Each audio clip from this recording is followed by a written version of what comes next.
Živijo. Hanoj, glavno mesto severnega Vietnama. Pač posebenega, pač eno od mest, sicer je totalna norišnica, tako kot marsikero veliko mesto tudi na Daljnem vzhodu. Meni osebno je bolj zanimivo, kako sem prišel sem.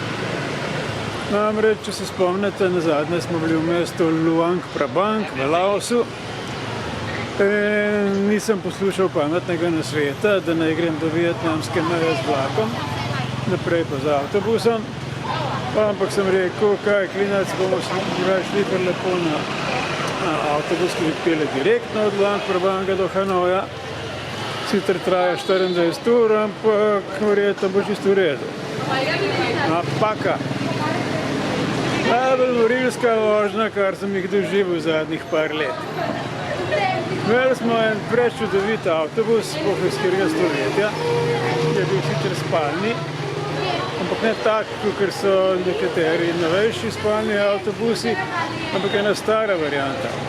Taka, da si na pol v ležečem položaju, sediš lahko samo, pač ležiš samo v enem položaju, ne moreš se obračati.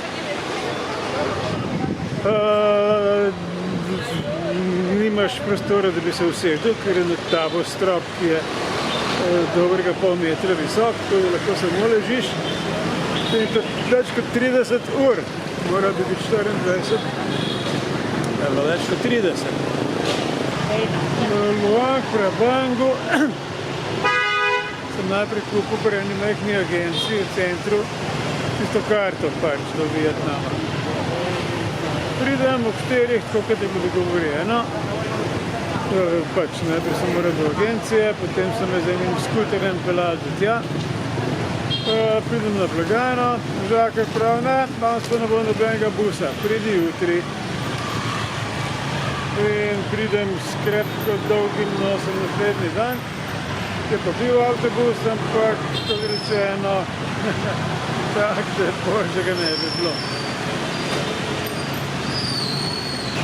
Take ceste pa že dolgo niste videli, oziroma dvomim, da ste jo sploh kdaj v življenju videli. Torej, prva polovica do vietnamske meje je bila šla slabša kot vsak poligon. Take strahotne luknje in grude in kamenje in šoder in ne vem kaj še vse, da smo peljali komaj kakšnih 15 na uro in to celo praktično noč. Kdaj smo prišli na boljšo cesto, niti ne vem, ker sem ven malo zakinkal. Bilo je pa tako, da tiste sedeže smo imeli, tako kot vidite na sliki, eden nad drugim, po dva pa po dva. Na tleh je bilo pa tudi tapecirano, tako da si se lahko ulegel, če si hotel, ampak tam je bilo prostora samo za ene 3 ljudi, tako da je bilo malo bitka, kdo bo kakšen trenutek ležal, pa kdo ne. Sem bil sicer že predtem dvakrat v Hanoju, oziroma dvakrat v Laosu. In obakrat smo se seveda tudi vozili z avtobusi, ampak na kratke razdalje. Ko sem mislil, ok, slučajno so tam bile take ceste, ampak nazadnje je bilo to pred 10 leti in sem mislil, da zdaj so se pa stvari že malo izboljšale, tako kot so se najverjetno izboljšale v drugih državah tle naokrog. Res je sicer, da je Laos bolj bogat, pa da imajo tudi tiste hostle, kar dobre moram reči, ampak ceste so pa še vmeri take, kot v pradavnini. Torej, prva polovica poti je bila neopisljiva, druga polovica do Vietnama bila majčkeno boljša, ampak to je bila vse nekdanja cesta, asfaltirana, tiste asfalt je pa totalno razpadel. Tako da imaš ponekod po 100 metrov kolikor toliko dobrega asfalta, potem imaš 1 kilometer razbitega asfalta, pa par kilometrov same jame. Skratka, prav fantastično. Postavili smo se ene dvakrat celo noč za WC in potem do vietnamske meje praktično nič. Tako da je malo muka, sem stalno nekaj to ležati, meni je muka, ne vem koliko je van. Iz Luang Prabanga smo šli ob 4 popoldne, sicer smo še nekaj časa čakali. Šli smo pa v Hanoj Ja, že krepko po noči, naslednji dan ob 10 ali nekaj tasga. Vrgli so nas ven kar nekje, pač sredi mesta.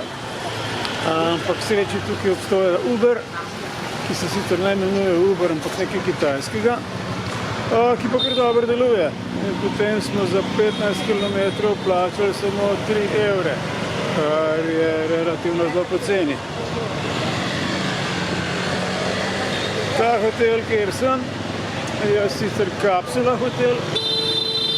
To je prvi hotel, ki je res kapsula. Se pravi, da imam tako 4-oglato sobo, visoko 1 meter, široko 1 meter, 200 ena nad drugo. Imamo tudi predal spodaj. Stane pa manj kot 10 evrov, tako da sploh ni toliko slabo. Pa lepo čisto in vse v redu. Ampak tiste vožnje ne bom slepo pozabil.